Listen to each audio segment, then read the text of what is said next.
Chapter 25, Christmas in Mississippi. Ray, I'll pick you up at your apartment at 4:45 in the morning. Home for Christmas with the love of my life, having cast out of my mind all the ugliness we had endured, moving forward to the excitement of the holiday. I didn't know how I could go to sleep. Why did I set the alarm clock for 4? A shower invigorated my sleepy self. With a stopover in the DFW airport in Dallas, we flew to Hattiesburg, Mississippi. Abuelo and Abuelita met us and drove us to my parents' home. Ray couldn't stop staring out the car window. I can't believe how much green there is, even in December. We followed all my family's Christmas traditions, serving hot chocolate and cookies to carolers, shopping a little but not too much, visiting with a few friends, making divinity, baking. I helped Abuelita make flan. As always, the flan was perfect. I called Liz. "It's been forever since I've seen you and Ian. You have to meet Ray." Dead silence. After an extended pause, Liz breathed hard. "If you're busy, I understand." After all, during the Christmas holidays, all of us were running different directions. "All right, come ahead." Why had I not talked to her on the phone every week instead of sending her text messages, mostly when I had problems? Whatever was going on with her, I'd lost track of. She had always been my best friend, but I had neglected her. The next morning, as Ray was buttering one of Granny Jean's biscuits, she beamed at him. Granny was up to something. "Ray, I need to go shopping today. It's so hard to get around in the Christmas rush. Could you take me?" He dashed a glance my way, and I mouthed, "It's okay." Even though the temperature was 60, Granny Jean grabbed her coat, scarf, hat, and gloves. "Son, we're going to have fun." His expression of outstretched hands asked what he should do. I shrugged. Soon they were out of the door in Mom's car. Dad's 20-year-old pickup truck, the vehicle always available if everything else was taken, sat forlorn in the driveway. Could I borrow old Reliable to go visit Liz?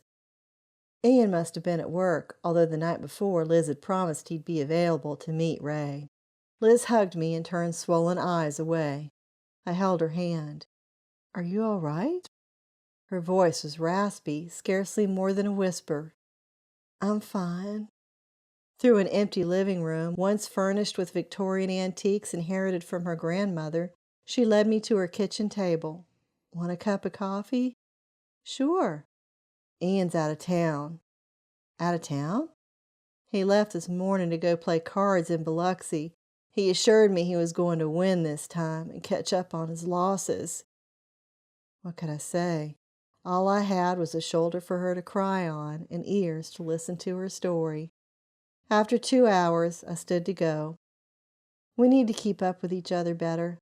I've been missing you, but I've been guilty of letting one day slip into another." My dad insisted Ray go with him to the barn to check the horses. I whispered in Dad's ear, "Be gentle with him." Upon returning, Ray walked with a sprightly step. "The weather's perfect. Let's go horseback riding." He and Dad had already saddled the horses. We eased side by side down an isolated trail. When we reached a secluded spot by the pond, we hopped off and led the horses to take a drink. "Let's tie 'em to a tree." Ray wrapped me in his arms. A smoldering flame stirred inside my heart as he brought my face up to him and planted a tender kiss on my lips. I caught my breath. "We need to check on the horses." When he spoke, his voice was husky.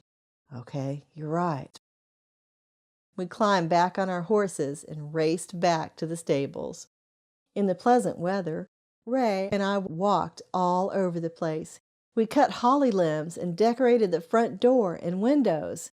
"Let me show you Mom's flower garden." It had an assortment of rose bushes on trellises. The flower beds were perfectly groomed. Mom works hard on this little garden. Something is always in bloom. Ray stepped underneath the rose arbor, which was an arched trellis. I love the canopy. "It's romantic, isn't it? The smell of it takes me back to the childhood days when Liz and I used to pretend we were marrying our imaginary beau." In the evening after my parents went to bed, we sat on the couch in the living room. The fireplace and the lighted Christmas tree provided a festive ambiance. He jumped up. "Don't go anywhere. I'll be right back. Ray amused me. I wouldn't have gone anywhere, such as to my bed, without telling him good night. Bounding to the door, he talked as he approached. He carried a tiny box. My grandmother gave this to me. I stayed seated.